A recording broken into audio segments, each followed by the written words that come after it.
আসসালামু আলাইকুম দর্শক, এই মুহূর্তে সুলতানি হাটে এই শেষ দিনে একটা গরু একবারে পানির দামে বিক্রি হলো।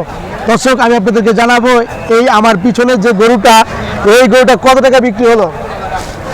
আমি আপনাকে একটু জানাই যে একটু আসসালামু আলাইকুম। ওয়ালাইকুম আসসালাম। ভাই কেমন আছেন? আলহামদুলিল্লাহ ভালো, আপনি কেমন আছেন? আলহামদুলিল্লাহ ভালো আছি। ভাই কোথা থেকে আসছেন? ভাই আমার বাসা এই জয়নগর। এই জয়নগর থেকে আসছেন? জি ভাই আপনি বাজারে আসছেন কতক্ষণ আগে? বাজারে আসছি প্রায় 3-4 ঘন্টা হবে। 3-4 ঘন্টা হবে। এই 3-4 ঘন্টার ভিতরে আপনি এই গরুটা কিভাবে পছন্দ করলেন? ভাই ঘুরে ঘুরে দেখছি, ভালো লাগছে। এটা মানে কি দেখে ভালো লাগছে এই গরুটার? এটা রং, এটা শরীর, এটা ডিজাইন। মানে এটা রং, শরীর, ডিজাইন আপনার কাছে ভালো জি লাগছে? ভালো লাগছে। আচ্ছা, এই গরুটা আপনার কাছ থেকে কত টাকা চাইছিল? এটা তো চাওয়া হচ্ছিল অনেক।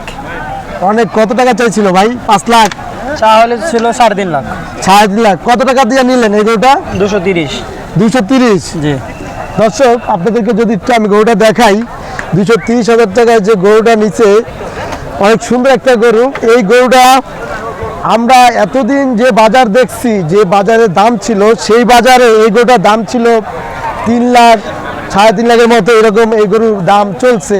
তো দর্শক, শেষ মুহূর্তে গরু একেবারে পানির দাম চলছে। ভাই আপনি এই বাজার থেকে জি এই এত সুন্দর একটা গরু কিনে আপনি কি মানে আপনার কাছে কেমন লাগতেছে? আলহামদুলিল্লাহ অনেক ভালো। অনেক ভালো। আপনি যে এই অল্প টাকায় অনেক বড় একটা গরু কিনলেন, হ্যাঁ, মানে আপনার সাথে যারা আসছে বা আপনার বাড়িতে ফোন দিয়ে বলছেন, তারা কি বলছে? খুব খুশি হয়েছে? খুশি ভাই, এটা রিজিক ভাইয়া। তাই রিজিক না? রিজিক। দর্শক, এই ভাইটা বলতেছে যে আসলে এটা একটা রিজিক। অনেকে দেখা গেছে আসে, আগে আসে অনেক দামে কিনে এবং পরে আসে অল্প দামে কিনে, আবার অনেক সময় দাম আটকিছে হয়। তো দর্শক, আমাদের এই ভিডিওটা যদি আপনার কাছে ভালো লাগে থাকে, অবশ্যই আমাদের পাশে থাকবেন। আল্লাহ হাফেজ।